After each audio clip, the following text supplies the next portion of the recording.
AFTV 3-2. What did you make of it today? It was a long drive down. I'm looking at the team sheet. I'm thinking, Elneny and Partey, I'm thinking, why is Elneny playing? But then when I see the two playing, Partey couldn't do a 5-yard pass. It summed up his day when he took a free kick. He knows he can't shoot. Everyone knows he can't shoot.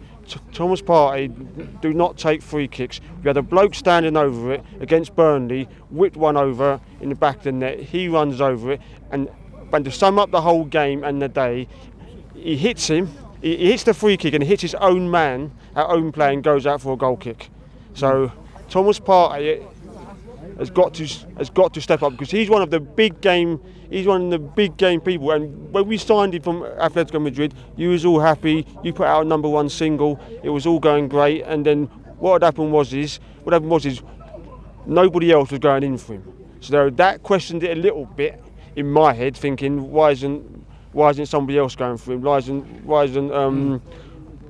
isn't Man City going for him? Because Fernandinho's 36, so they need someone to step in that position.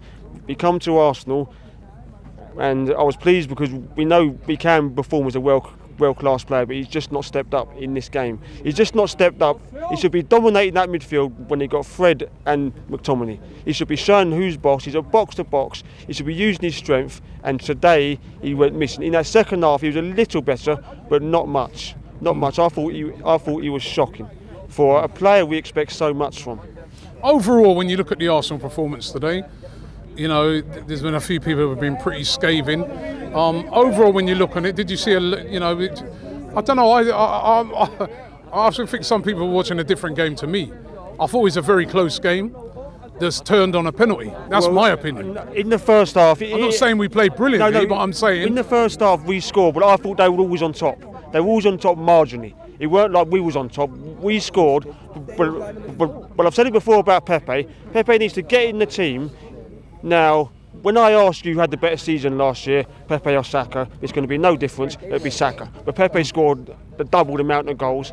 He scored a double amount of goals as Saka, and nearly treble the amount of goals as Saka. So what happens is these games, in games, goals win you games. So Pepe needs to come on that pitch, and he needs to be told, he needs to be let loose. And because if you look at it's not looking like the manager's fancying him, is it? If you look at Liverpool, right, they have that front three, and they say you let loose, everybody else will chase everything. Everybody else will chase everything. And what I'm saying is, at Arsenal, you should have Pepe should come on, or he should start and say, you don't need to track back. You're the man. You can create something from nothing. You can score goals. You will win us games. You won't win us games as much as better players, because there's better players out there. But he'll win us games, and he should be out there. And when you're bringing Eddie and Kete on instead of him, when you've got Balogun, I know he played last night a full 90 minutes, but he should have been here for this game. And Kete coming on is an insult to Pepe, is an insult to all those other players. I understand why Saka didn't play, but what I see, Aubameyang needs to be dropped. He needs to be dropped, but it goes back. We're blaming Aubameyang. He's doing nothing up front. He's doing this. We've got to look at ourselves. We've conceded 4 there, and we're blaming Aubameyang, the striker. Conceded 4. He's conceded 4, and then we conceded 3 here, and then we're on about a -6 goal difference. So we're blaming the strikers, which is right, because they're not scoring the goals. Aubameyang missed another sitter today, even though he was offside. He didn't know he was offside, but he missed another sitter. I think it's time for him to cash in, and Martinelli should be the #1 striker.